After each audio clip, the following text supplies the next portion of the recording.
wabarakatuh. Kami dari kelompok 6 akan presentasi tentang Global Revolusi Industri. Perkenalkan, nama saya Nia Filiazani. Nama saya Rahman Dhani. Nama saya Rasya Akwarini Ahmad. Nama saya Rehan Ferdiansyah.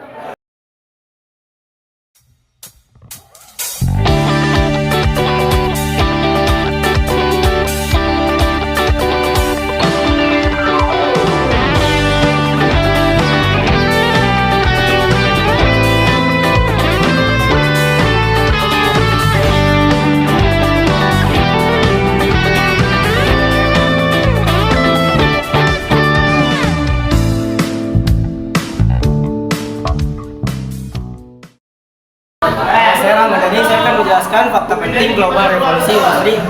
Fakta pentingnya terjadi di Inggris pada abad ke-18 dan menyebar ke Eropa dan dunia. Ditandai dengan munculnya mesin uap dan pabrik-pabrik beras, meningkatnya produksi barang secara massal. Nama saya Rehan Ferdiansyah. Saya akan menjelaskan apa yang terjadi pada revolusi industri pada abad 18 sampai 19.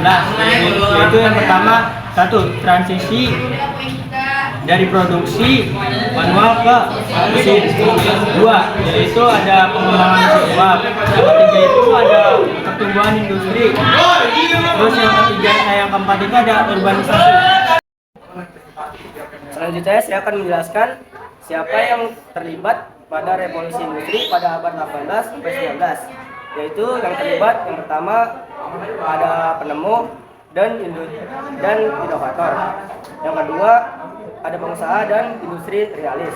Yang ketiga yaitu ada pekerjaan pabrik. Yang keempat ada pemerintah. Dan yang kelima ada ilmuwan. Dan yang terakhir yaitu ada kelas buruh. Selanjutnya saya akan menjelaskan bagaimana peristiwa ini terkait dengan lokal, nasional, dan global. Nah, kalau lokal itu pertama kali berada di Inggris. Kalau nasional itu berada di tingkat negara-negara. Nah, kalau global itu berada di tingkat seluruh dunia.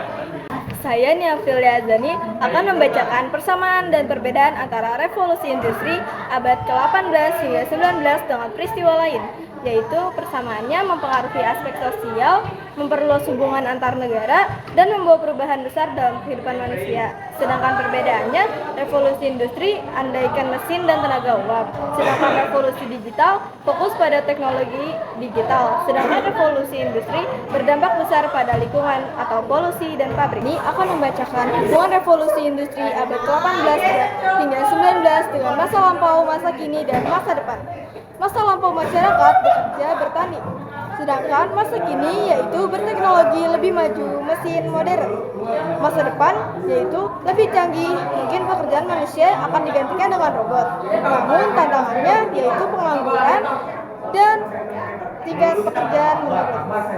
Saya Rasya Akwarini Ahmad. Saya akan menjelaskan dampak revolusi industri. Yang pertama ada ekonomi, pertumbuhan ekonomi, perubahan struktur ekonomi, dan yang terakhir adalah peningkatan produktivitas ekonomi. Yang kedua adalah dampak sosial urbanisasi, perubahan struktur sosial, dan kesenjangan sosial. Yang ketiga ada politik. Yang pertama ada imperialisme, dan yang kedua dan terakhir adalah nasionalisme. Empat, lingkungan. Yang pertama ada polusi, kerusakan, dan juga kerusakan lingkungan. Saya akan menjelaskan kesimpulan dari keseluruhan mapping kelompok kami. Kesimpulannya adalah revolusi industri membawa dampak besar terhadap perkembangan teknologi, ekonomi, dan struktur sosial dunia. Dampaknya terasa hingga kini dan membentuk dasar pembangunan modern. Dalam konteks SDGs 9, dalamnya ada industri, inovasi, dan infrastruktur. SDGs 12 di dalamnya ada konsumsi dan produksi keberlanjutan. Sekian dari Kami, wassalamualaikum warahmatullahi wabarakatuh.